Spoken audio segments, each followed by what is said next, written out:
Welcome to Pinnacle Performance Company's Fishbowl Friday with Pinnacle co-founder and COO G. Riley Mills and master instructor and editorial director Brad Lawrence. Hello again. It's Brad and G. Riley Mills from Pinnacle Performance Company. We are here with a fishbowl and ourselves. Why are we all in this room together? Well, it's Fishbowl Friday. We got some questions. We're going to pick one lucky question. We're going to answer it, send you off into your weekend. I love it. I think you should draw this one. TGIF. I get to draw that thing. TGIF. I love drawing. I never get to draw. I'm just going to go with the top one. What the heck?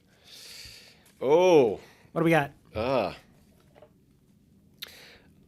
I'm tired of starting meetings with agendas. What's a stronger way to hook people? Okay. Tired of starting meetings with agendas. We're tired of going to meetings that start with agendas. How about that? So we're in sync here with this complaint. Yes. Yeah, so what I'm Agendas. hearing, I think my first impulse is this is somebody who is getting feedback that their meeting is a little boring, it's becoming rote. Don't do that.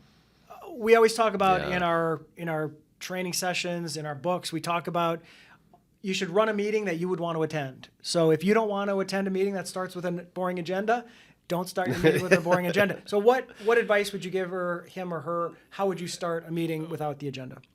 Well, hopefully, I'm making some assumptions here, of course, but hopefully the agenda, the flow of the meeting has been communicated ahead of time. So you don't want to recap information that people already know. So let's just get rid of the agenda, or at the very least truncate it. Yes. Make it, you just rip through that thing. There's just no, we're going to talk about this, and then we're going to talk about this, then I'm going to hand it over to this, and don't do it.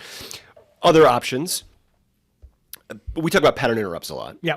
We go back to our episode on pattern interrupts. But I think choosing one of those to kick things off, and I think one of the strongest choices is a story of some kind. And I know you just wrote a lot about this in the book. Yeah. So can you talk about stories? Yeah, stories or anecdotes to kick off a meeting are fantastic. Now, if you don't have time for a longer story at the beginning of your meeting or presentation, don't use it if it's not appropriate. But if you do have the time and there's an appropriate story that kicks off the meeting and sets the tone for the day, it can be fantastic. And it's not an agenda, which means they're probably going to be surprised that you picked a story. And everybody loves stories. Humans are wired for stories. So yeah, better than a boring agenda that everybody starts their presentation out with. Anecdotes, if you don't have time for a story, a quick anecdote, bing, bing, bing, that lays something out that's going to tie into what you're talking about, can also be really good. Can you talk briefly, what's the difference between a story and an anecdote? Yeah, story is usually a little bit longer, has more details, has more sensory elements. Anecdote is just get to the facts. These are things that happened, I'm letting you know about it. We're going to talk about it over the course of this meeting. Okay. Yeah, that sounds like a strong choice. And if you're interested in more, go watch our episode on pattern interrupts.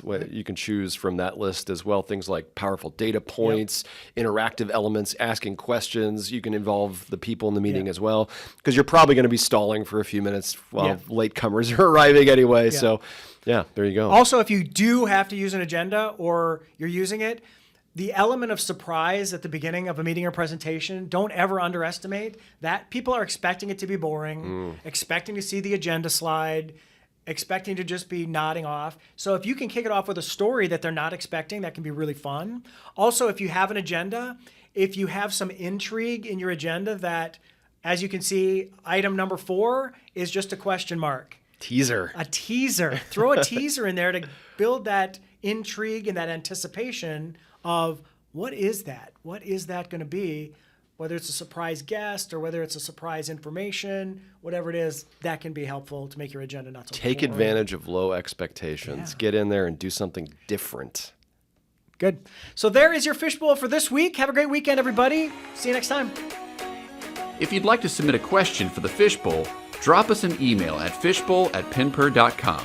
If you'd like to learn more about Pinnacle Performance Company, email us at info@pinper.com. Don't forget to subscribe, follow, and tell your friends. See you next week.